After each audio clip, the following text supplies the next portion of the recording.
Hoje é um dia especial, irmãos. Eu queria falar isso de começo, para você aproveitar. Nós seguimos um calendário organizado de forma romana, não um calendário natural que respeita não a ordem da Bíblia propriamente dita, né? E nós estamos nesse calendário no ano de 2019. E não está errado a gente se submeter também a ele, porque é algo imposto a nós. Não fomos nós que decidimos assim. Alguém denominou um novo ciclo a partir do nascimento de Jesus. E isso é muito bom, é um testemunho. Se a pessoa falar, eu não acredito em Jesus, você fala assim, mas você vive em qual ano? Você nasceu em qual ano? Pois bem, sabia que o dia que você nasceu é contado pelo nascimento de Jesus? Aí a pessoa, eu não acredito. Então tem algum problema. Mas no calendário contínuo, que é o que a gente chama de calendário do povo judeu, que não é somente para o povo judeu, que fique claro, hoje é o 1º de janeiro. Hoje é o primeiro dia do ano do novo ciclo, do novo ano. E isso é chamado de Rosh Hashanah, ou seja, um novo começo, um novo ciclo. Aquilo que nós comemoramos 31 de dezembro e 1º de janeiro, acontece hoje, nesse calendário contínuo de Israel, né? Então hoje, em todo Israel, em todo o povo, onde se diz povo de Deus, se entende um novo ciclo começando. Isso é muito bom para nós. Obrigado. Quando nós começamos ciclos, normalmente a gente tem força, energia para mudar algumas coisas. Há um favor para a gente fazer diferente a partir dali, né? E hoje é um novo ciclo. E interessante também que não foi premeditado, caiu exatamente no dia que eu falaria da porta e o caminho.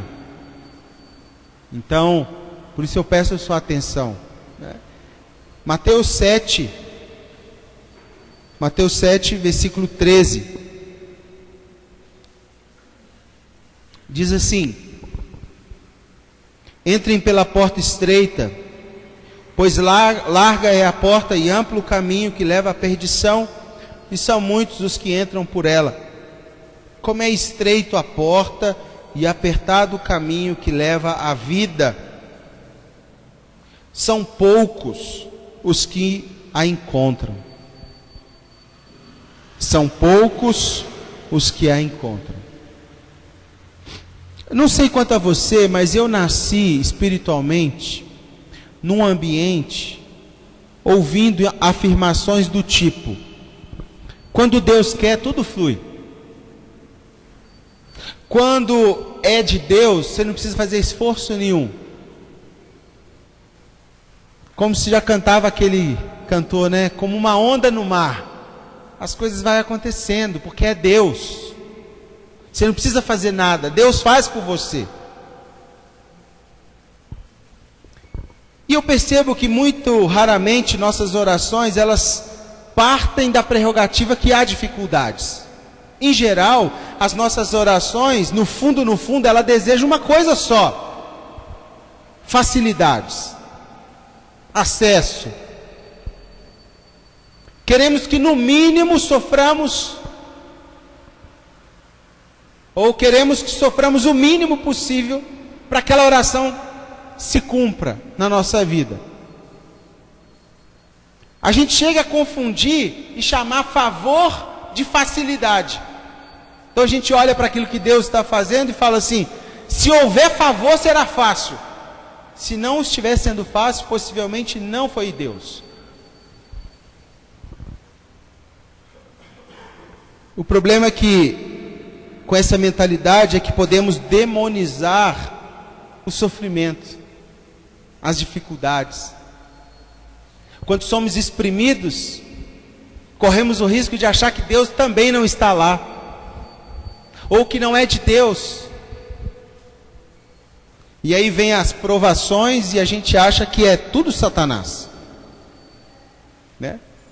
Falta de oração, falta de jejum. Tá com o dedo doendo, é só orar. Tá com o calo apertado, ora.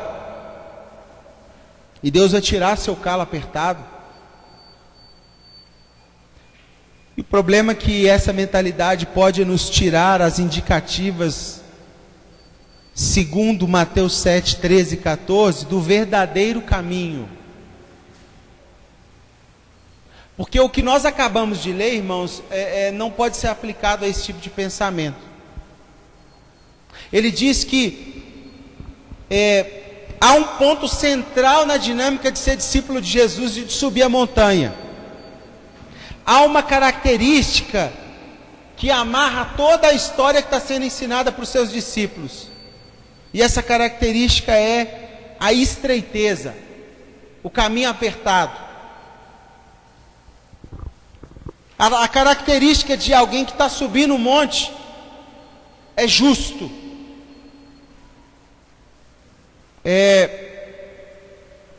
Dificuldades também. E eu me lembrei, preparando disso, do Senhor dos Anéis. Quantos já viram? Uma ótima sugestão para hoje à tarde. Assista com tempo, né? Porque lá vai. Mas você lembra do Frodo percorrendo o caminho com o precioso? Que caminho fácil, que provações, né? E havia o Espírito Santo ali com ele. E a hora que ele tropeçava e faltava alguma coisa, como é que chamava? Sam de santo, Espírito. O Sam chegava para ele e falava assim: não, eu estou aqui para te ajudar. E aí o Frodo: eu não vou aguentar mais, está muito difícil. Ele: não, você vai. Me presta que eu vou levar para você um tempo. Coloque sobre mim suas cargas. Mas continue. Eu me lembrei também do Hobbit. Quando chegou para escolher o nanico, o anão, o sábio, chegou na porta da casa dele e pôs uma faca, sinalizando onde seria a reunião dos discípulos. Aí ele, sem saber, abriu a casa, começou a chegar um tanto de gente, e eles viram para ele e falaram o seguinte: tem uma proposta, você está afim? Depois deles comerem a comida da casa dele toda, vira para ele e fala assim: nós temos uma proposta, estamos em jornada, quer ir com a gente? E só tinha guerreiros valentes. Esqueci a raça lá dos outros anões, que eles eram guerreiros mesmo, de tradição, lutavam pela sua montanha de volta, né? E eles perguntam para esse menino assim: você quer ir com a gente? Ele faz uma pergunta definitiva assim, para ver se ele decidiria ir ou não. Vai ter perigo? Vai ter guerra? Vai ter espada? Vai ter os orcs, que eram os demônios? Vai. Você não tem ideia do tamanho deles. Os guerreiros responderam. Ele falou: então eu não vou.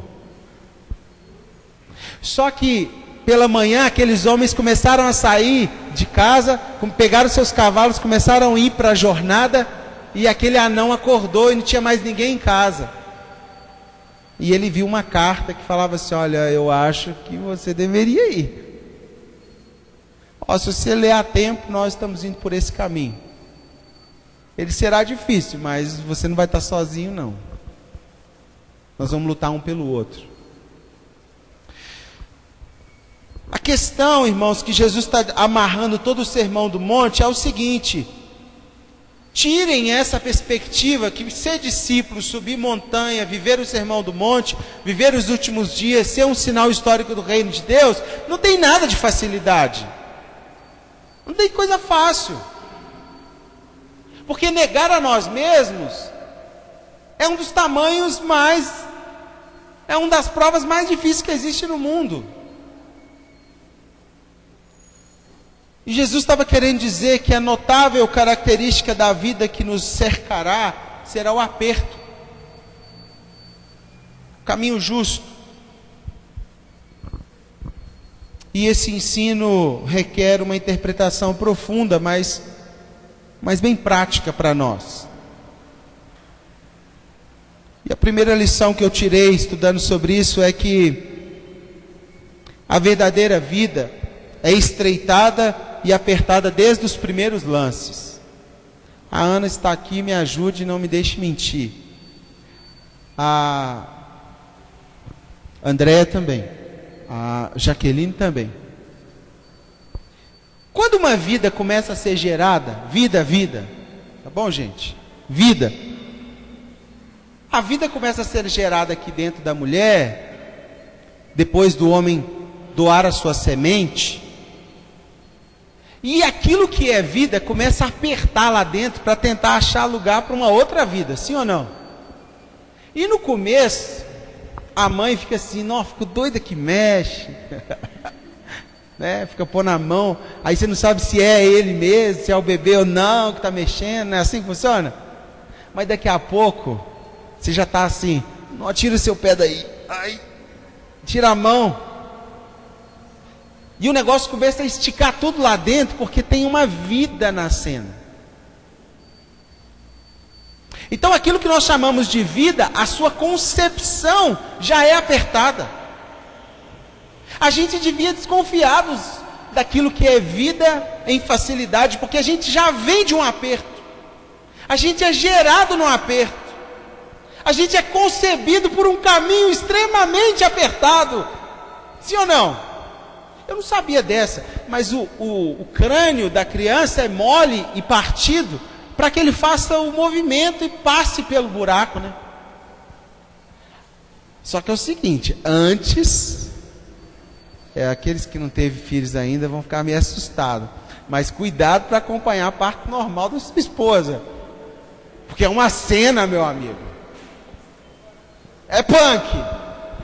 A Ana vê isso 3, 5, 12 vezes por dia, mas a cada vida que nasce, uma certeza está, foi gerada de forma apertada e nasceu por um caminho estreito, sim ou não? E a gente começa a crescer e começa a deixar essa natureza caída, desejar por coisas fáceis, por caminhos largos, por vida sem aperto. E a verdadeira vida é gerada no aperto, é concebida por um caminho estreito. Até que um dia a gente encontra com Jesus pelo caminho, que fala o seguinte, ó, lembra do ventre da sua mãe? Lembra daquele caminho que você foi concebido? Quando você encontra comigo, há um novo nascimento. O que ele está significando para nós? Volte para aquele lugar estreito. Volte para aquele lugar que você precisa achar espaço para você viver a sua vida, porque a vida que está sobre você é maior do que a sua vida.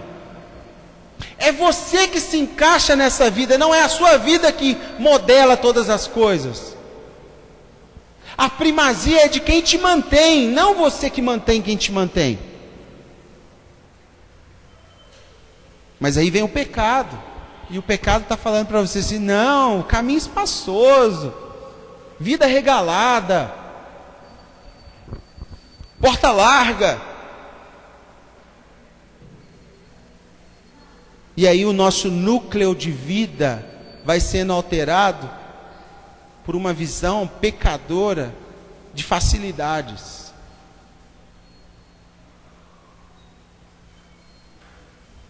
Somos iludidos e somos convidados a pensar que vida boa é para quem tem dinheiro sobrando. Quantas vezes eu já ouvi, se eu tivesse, se eu pudesse. Que é isso, gente? Quem falou para você que quem tem a conta bancária com muitos zeros vive uma vida de facilidades? Doce engano. Só que esse pecado uma hora precisa ser confrontado e o encontro com Cristo volta a nossa vida para o novo nascimento, que é um lugar apertado e um caminho estreito. E a vida cristã, ela começa com essa porta estreita. É mais ou menos o seguinte: você vivia aquilo, não dá mais. Você gostava daquilo, o Espírito Santo começa a falar: não estou me sentindo bem aqui dentro. Sim ou não? E não há mais espaço na verdadeira vida para você levar o que você quer levar. Pergunta: um feto sendo gerado, ele decide se leva a mamadeira ou não? A roupa que ele quer vestir, tem jeito? Ele só sai com o que é necessário. Tem excesso no novo nascimento? Quando um bebê nasce, quando uma criança vem, ele vem com o quê? Com o que é vital, com o que é vida. Ele vem com o cordão, com o resto da placenta, com o líquido ainda dentro dele. Aí ele tem o primeiro suspiro, né? O aspirador coloca, aí ele começa a respirar. Ele tem excessos. Só que nós temos vivido um cristianismo que propõe excessos. E Jesus está falando: a verdadeira vida não é essa. O caminho é estreito e o alvo é apertado. O lugar último é apertado. Ontem à noite me veio uma frase que diz que o dono da missão que diz o que eu posso levar, não o que eu quero levar para a missão. Às vezes a gente define a nossa mochila e a gente se perde no caminho porque tem peso demais, tem excesso demais. Quem já viu o Peregrino? Sugestão para hoje à tarde, com pipoca.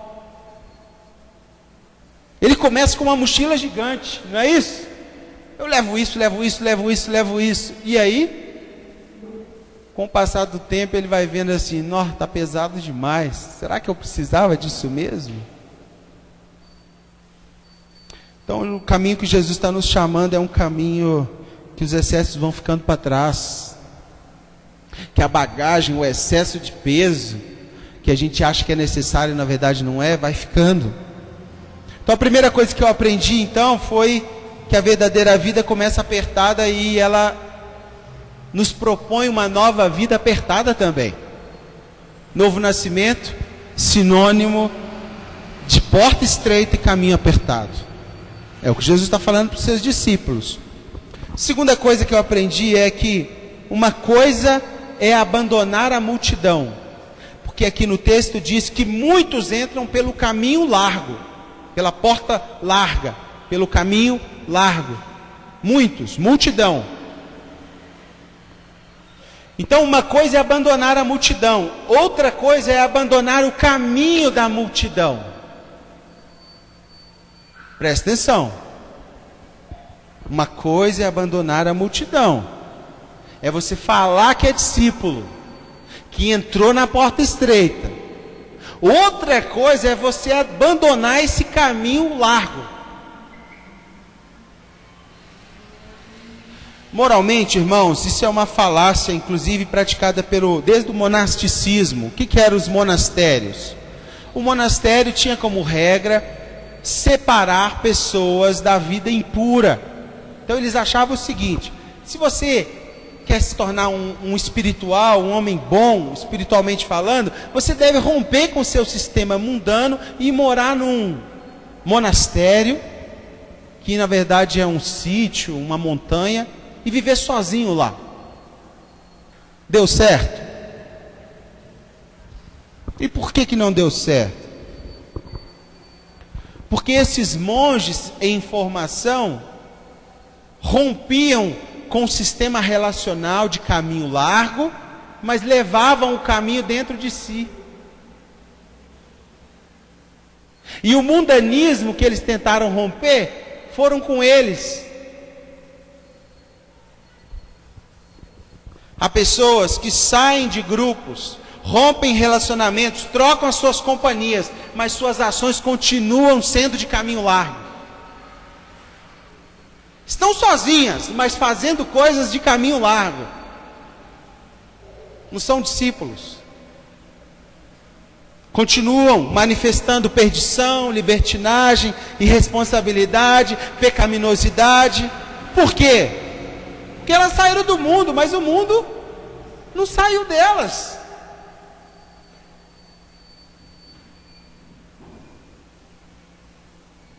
Então a questão não é falar que você passou pela porta estreita, a questão é, e é maravilhoso que no mesmo cenário Jesus vai dizer daqui a pouquinho para nós, que a árvore precisa ser conhecida pelos seus frutos. No mesmo cenário, ele está falando no mesmo tom. Olha o que Colossenses 3 fala para nós sobre essas duas vidas, esses dois homens. Colossenses 3:9. Filipenses, depois Colossenses 3:9. Não mintam uns aos outros, visto que vocês já se despiram do velho homem com suas práticas, e se revestiram do novo, o qual está sendo renovado em conhecimento à imagem do seu Criador. Nessa nova vida, já não há diferença entre grego e judeu, incircunciso e circunciso, bárbaro e cita, escravo e livre, mas Cristo é tudo em todos. Portanto, como povo escolhido de Deus, santo e amado, revistam-se de profunda compaixão, bondade, humildade, mansidão e paciência. Irmãos, há um homem caído e há um novo homem proposto. E Jesus está falando que existe uma porta que não dá para passar os dois homens juntos, ao mesmo tempo. Ou passa o novo homem por um novo caminho, pelo novo e vivo caminho. Ou é novo e vivo caminho, ou passa o velho homem. Imagina comigo uma ilustração, pode ser? Imagina você pegando um ônibus. Consegue passar duas pessoas, tipo como eu, assim, mais redondinho? Consegue passar duas na roleta ao mesmo tempo? Imagine que vocês são duas pessoas, velho homem e novo homem. É como se Jesus estivesse falando, nessa roleta só passa um. Qual vai passar? Não há espaço suficiente para que esses dois homens, essas duas naturezas, vivam para Deus. Não é possível. Ao mesmo tempo, passar pela mesma porta estreita, os dois juntos, não. Ou passa um novo homem que passa essa porta estreita e vive um caminho apertado, ou esse outro homem vai passar uma porta larga e um caminho espaçoso. O caminho ali, irmãos, é tão apertado que simplesmente há coisas que nós não conseguimos levar. Há coisas que nós não deveríamos levar. Você vai para o deserto, você leva bote? Percebe? Você vai para o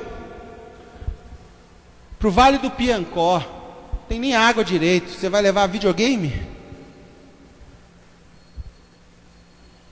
Trata-se de um caminho exclusivo, sem excessos, só o essencial, porque só passa um.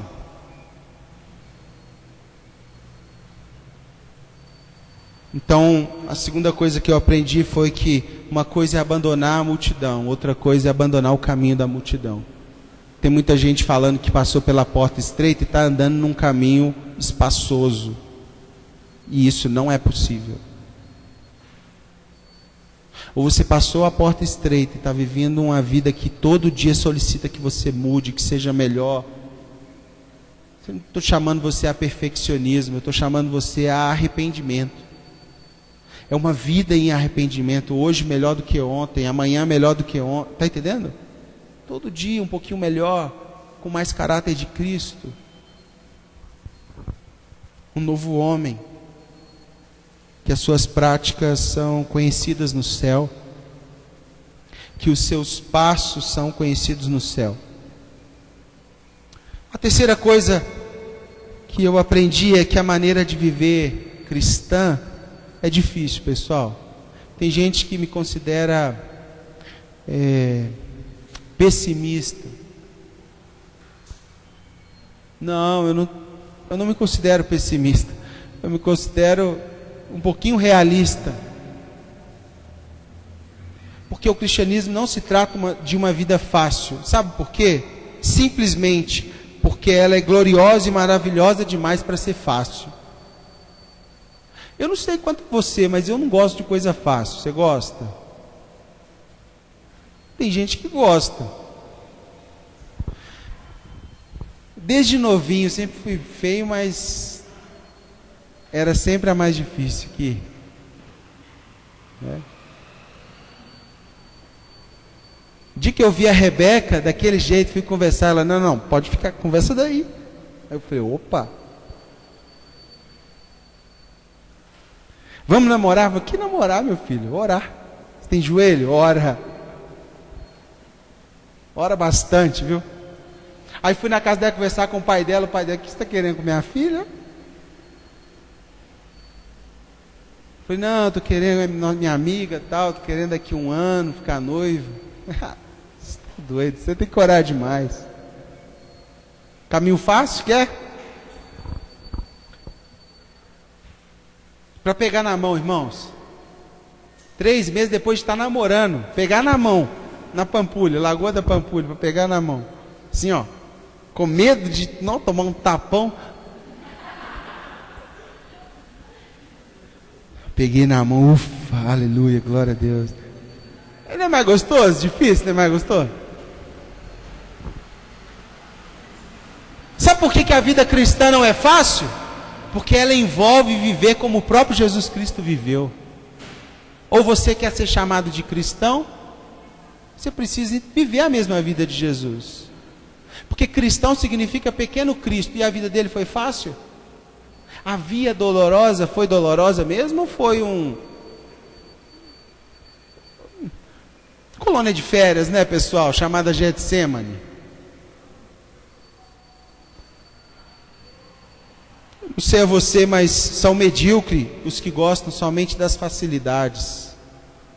E no fundo, quando a coisa vem fácil, ela não tem tanto valor, não é mesmo? Eu gosto daquilo que é difícil. Trabalhar para levantar uma igreja gloriosa, uma igreja que os seus componentes são discípulos de Jesus. Quer um trem mais difícil que isso? Vai ser vazio o resto da vida. Que se estivesse pregando um caminho fácil, largo, benefício, graça, super graça, hiper graça, ultra mega graça, que está na moda aí, lotado. E aqui nós estamos falando o seguinte: não, meu amigo, você conheceu Jesus Cristo? Então, lá no livro de Hebreus capítulo 5, versículo 8, diz que embora ele sendo filho, ele aprendeu a obediência pelas coisas que sofreu, e tendo sido aperfeiçoado, tornou-se o autor da salvação eterna para todos aqueles que lhe obedecem. Ou seja, para obedecer aquele que sofreu, haverá sofrimento, simplesmente porque a vida dele foi essa. Tem uma frase célebre, anota que você vai querer lembrar, da minha sobrinha de 5 anos, 5 anos, Valentina. Um dia ela gravou e mandou para mim, falei, foi Deus. Ela gravou o seguinte: quer moleza? Senta no pudim. Quer moleza? Senta no pudim, meu amigo. E eu lá lendo a Bíblia na hora, eu falei, toma. Está querendo benefício? Troca Jesus, chama de Genésio. Faz um Jesus à sua imagem, aquilo que te interessa do cristianismo, aí você vai ficar no pudim. Naturalmente, irmãos, sempre haverá menos médicos especializados do que clínico geral. Por quê? Tem mais clínico geral do que médicos especialistas. Vocês acham? Porque tem que estudar mais, meu amigo. Faz uma especialização, daqui a pouco estuda de novo e não está ganhando dinheiro, não está preocupado em ficar rico em 2, 3 anos de novo, não. É estudar para quê? Para quê? Quanto mais alto o lugar no monte, menos pessoas terão lá. Sim ou não? Ultramaratonista não é para qualquer um não, meu amigo. Você olha para aquilo e fala assim, não é possível. O cara consegue isso? Consegue, mas é seletivo. E para chegar lá, tem um preço. Quer subir no alto do monte? Quando a gente atinge um nível elevado na vida, na profissão, seja qual for a área, o grupo vai ficando cada vez menor. Assim também é no Sermão do Monte. Quanto mais alto, menos pessoas. A vida cristã, irmãos, é uma vida exaltada e admirável demais. Porém, há poucos que descobrem o privilégio de ser contado como poucos. Quem dera se Deus tivesse deixado o meu plano de poder dar certo. De ter uma igreja com mais de 1.000 pessoas, de ter um salário de uns 50 mil por mês, de ter um carro sem preocupar com o que o irmão tem ou precisa. Ele não deixou.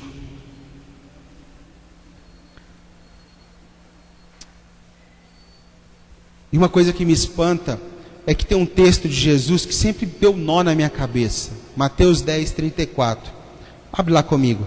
Que diz que Jesus veio trazer uma espada e não paz. Que é isso, gente? Esse não é o Jesus que pintaram, Hollywood pintou para nós. Mateus 10, 34. Olha as palavras de Jesus para os seus discípulos ainda. Não pensem que vim trazer a paz à terra. Não vim trazer paz, mas espada. Pois eu vim para fazer o que o homem fique contra seu pai, a filha contra sua mãe, a nora contra sua sogra, os inimigos do homem serão os da sua própria família. O que é isso? Que Jesus rebelde? Não, é porque aqui conta que nós devemos estar preparados para ser mal compreendidos até mesmo para aqueles que nos amam. E por tanto nos amar, eles querem coisas para nós diferentes do sofrimento. Pergunta para mim se eu quero que o Timóteo caia daquela escada como ele caiu hoje de manhã. Óbvio que não. É óbvio que não. É óbvio que se eu fosse José, eu daria na cara daqueles caras que foram prender Jesus. É óbvio que eu, como Maria, estava me sucumbindo por ver meu filho sendo o cumprimento da história. É óbvio. E Jesus está falando assim, olha, a mensagem de Jesus é tão poderosa que ela é capaz de dividir até mãe e filha. Se as duas não estiverem em sintonia, ele traz uma espada e divide pai e filho. Divide casamentos. Arrebenta com tudo.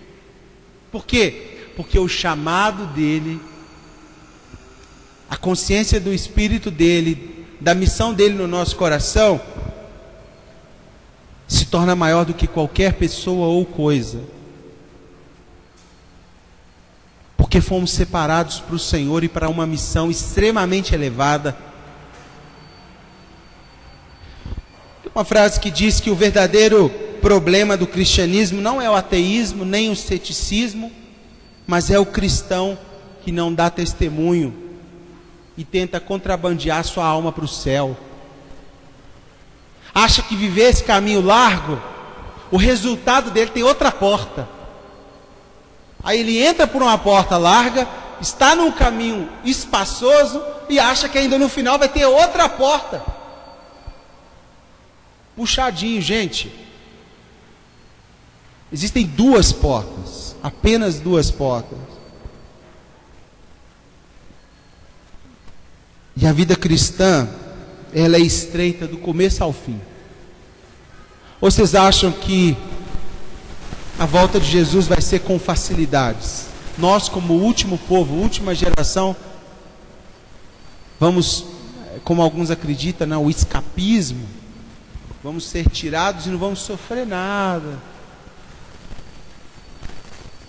É isso. Sofrimento nunca foi uma prerrogativa de salvação.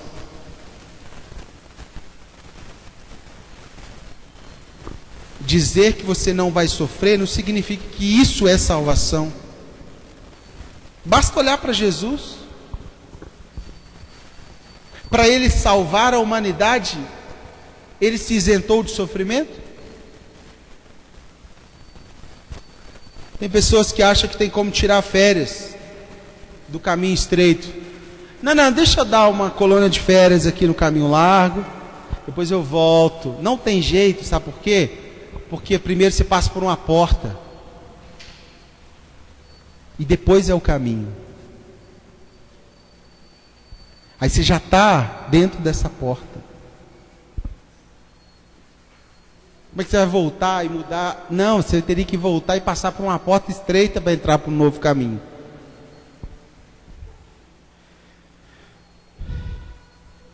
Pastor, mas eu estou gostando de fazer algumas coisas ainda, tal. Eu gosto de camas variadas, alguns caminhos pecaminosos. Tudo bem, talvez o seu passaporte já esteja com visto para o caminho largo. Pode continuar. Você não percebeu? Está cheio de bagagem, está levando tudo que gosta, tudo que quer fazer. Não, eu gosto disso, por isso que eu faço. Ótimo, beleza. Tem green card do caminho largo, pode continuar fazendo. Agora, se você está sendo constrangido dia após dia assim, não, eu queria fazer, mas eu não posso. Eu até sinto desejo por isso, mas maior do que esse desejo é a pessoa de Jesus. Maior do que aquilo que eu quero é aquilo que Ele quer. Maior do que a minha mochila é a bagagem dele na minha vida. É o testemunho dele sobre a minha história. Aí, meu amigo, é caminho apertado. E aí vai ter sofrimento. E aí vai ter tempestades, viu? Sabe como nós vamos continuar esse papo no outro mês? Novembro? Olha como começa a história. Existia um homem prudente e outro insensato. Um construiu sua casa sobre a areia e outro sobre a pedra. Sabe onde que está isso? No mesmo capítulo 7 do que nós estamos pregando hoje. O que ele está querendo dizer? Se você é um discípulo, construa essa casa no que eu estou dizendo, que é a rocha firme. Deu para entender a ligação de tudo? E aí vai ter tempestade. O texto de Mateus 7:24 fala que a tempestade virá sobre as duas casas, tanto a que está bem fortificada quanto a que está mal construída. Significa que você passará por provações. Gostou da frase que eu coloquei lá? O navio gigante, bonito, está seguro quando ele está no porto. Mas foi para isso que ele foi feito?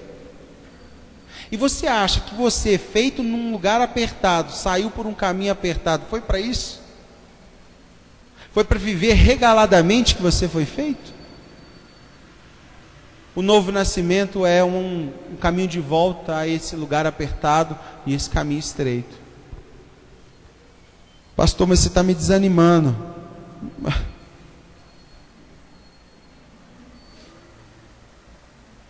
Olhe para Jesus e vê ele subir no Getsêmani, irmãos. Só entre nós dois aqui. Vem cá. Olhe para Jesus olhando para o céu e falando assim: Pai, só um pouquinho mais largo, passa de mim esse cálice. É sofrimento demais. Olha para Jesus. E Jesus dizendo o seguinte: mas se for para continuar apertado, seja feita a tua vontade na minha vida. Foi uma subida no Getsêmani com facilidades ou com dificuldades, irmãos? Tinha muita gente com Jesus, aqueles discípulos que falavam que o amava, que o beijavam, que falou que nada deixaria acontecer com ele. Tinha alguém lá? Não tinha ninguém, e ainda tiveram que arrumar alguém emprestado para ajudar ele a carregar a cruz quando ele caiu. Então esse negócio de ser querido por todo mundo, de ter um tanto de gente, suspeite.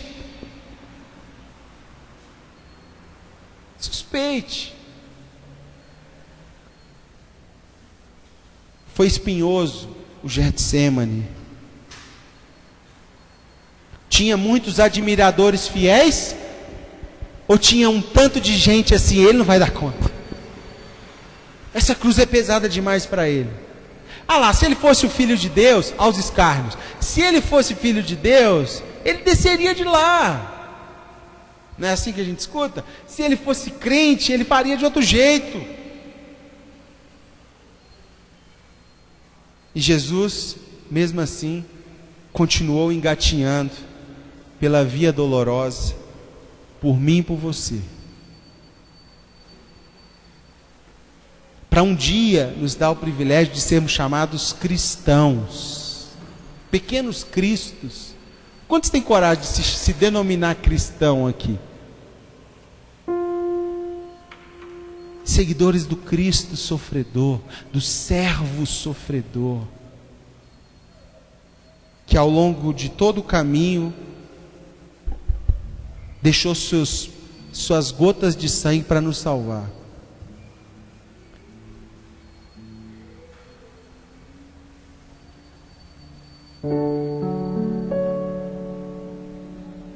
Ele olhou para toda a criação antes dele, depois dele, e viu que o sofrimento era muito pequeno, perto da glória que poderia vir sobre nós.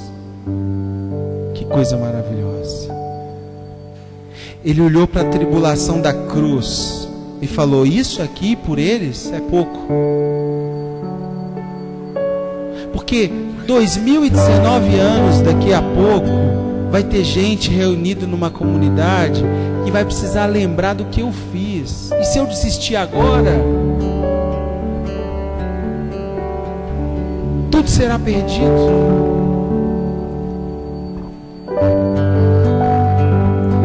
E terá pessoas que vão querer seguir comigo por esse caminho até os últimos dias.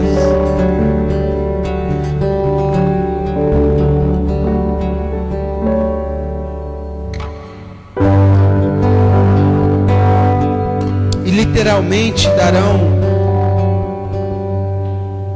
testemunho do meu nome, serão cristãos mártires, pessoas que perderam suas próprias vidas anunciando aquele que vive para todo sempre. Mártires, testemunhas.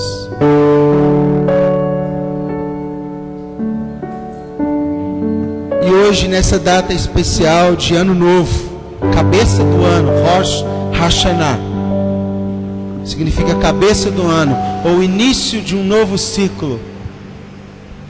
Eu queria te convidar a um encontro com o servo sofredor.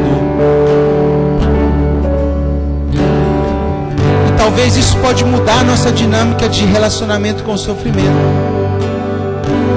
com as adversidades, com as tribulações. Certamente realmente a cada dia a gente pode começar um novo ciclo, mas hoje em especial eu queria convidar você a pensar na possibilidade de um ano novo. Sugestivo, novo começo, tempo de decisão e compromisso, onde as facilidades são colocadas de lado, onde as perversidades do caminho lá, as atitudes pecaminosas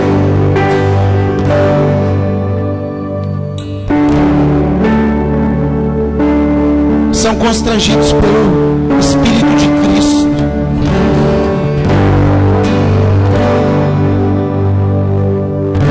Espírito Santo.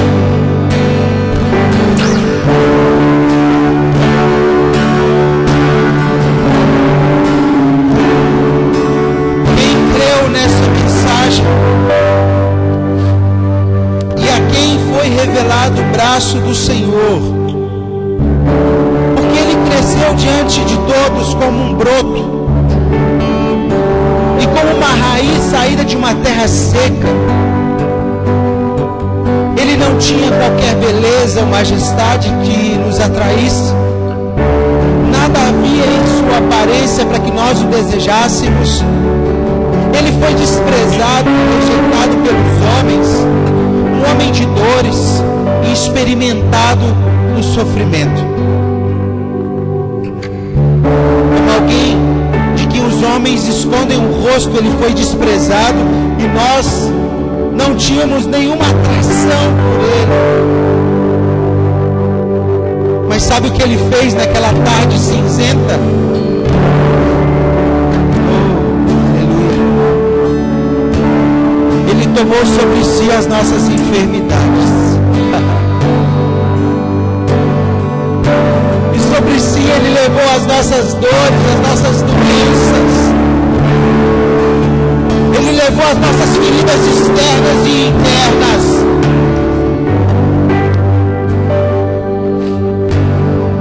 Contudo, nós o consideramos um castigo de Deus. Por Deus ele foi atingido, afligido, foi traspassado por causa do meu pecado, do seu pecado. Ele foi esmagado por causa das suas falhas, por causa das suas relações adúlteras, as suas relações pecaminosas, os seus vícios escondidos. Ele foi transpassado para que você tivesse uma nova vida. E esse castigo dele na cruz nos trouxe a paz, o perdão dos nossos pecados. Consciência que pelas suas feridas nós somos sarados. Oh, aleluia. Nós estávamos como, irmãos? Nós estávamos como ovelhas que nos desviamos de uma cama para outra, de um bar para outro, de um lugar para outro,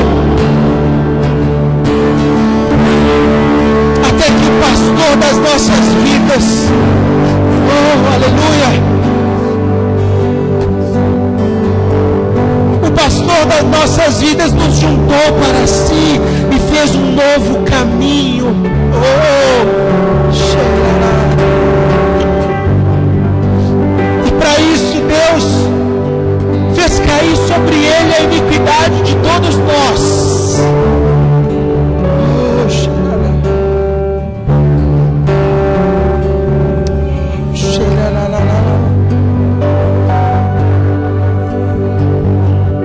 Ele foi oprimido e afligido. Sabe o que ele fez? Ele não abriu a sua boca. Como um cordeiro ele foi levado para o matadouro, e como uma ovelha diante dos seus tosquiadores, com a faca na mão, eles iam arrancando a sua pele, cravando um espinho nas suas mãos, cravando os seus pés sobre o madeiro. Com um julgamento opressivo, ele foi levado até o alto do Getsêmani.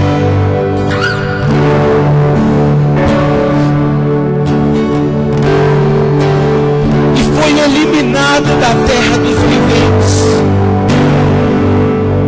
simplesmente por causa desse pecado de estimação que você continua escondendo. Antes tinha para você um túmulo, e agora Ele lhe preparou uma vida.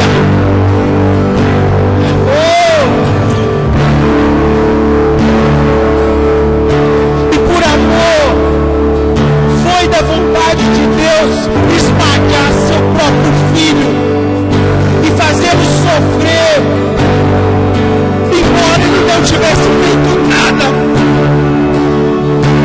Ele sofreu por nossa culpa, ele sofreu para que nós pudéssemos hoje experimentar a vida.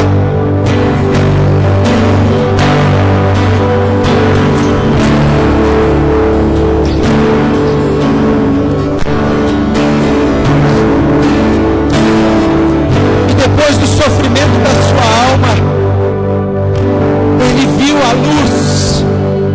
Ele viu que nessa manhã estaríamos aqui reunidos, abraçando a cruz com Ele, e ficou satisfeito.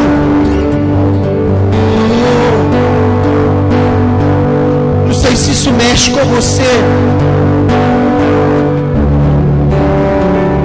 mas isso é uma bomba no meu coração contra o pecado. Caminho mais santo, mais justo, mais apertado. Quanto mais conheço do servo sofredor, mais eu quero ser contado como um servo.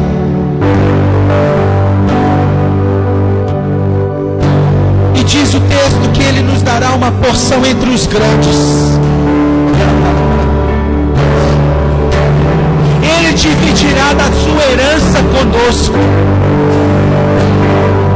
Ele dividirá dos despojos com os fortes, os que persistem, os que lutam, os que não se entregam, os que continuam de pé, os que continuam lutando por santidade, os que não querem o pecado, os que se opõem à falsidade, os que não usam máscaras.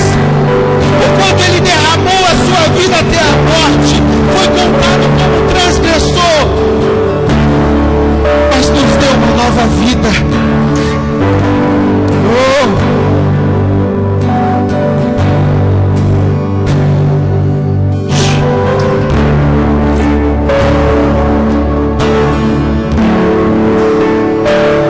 Não sei se isso te deixa indiferente. Eu oro para que você acorde.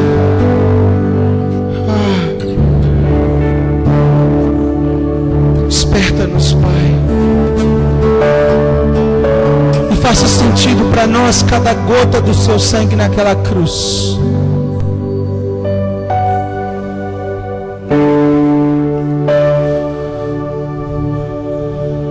Faça sentido para nós.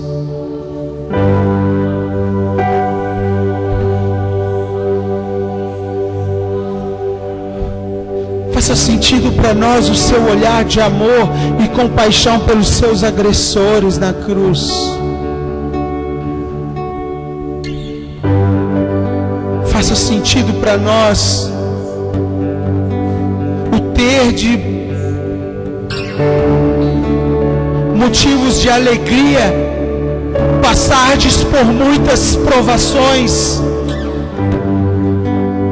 para que o caráter de Cristo forge o nosso caráter.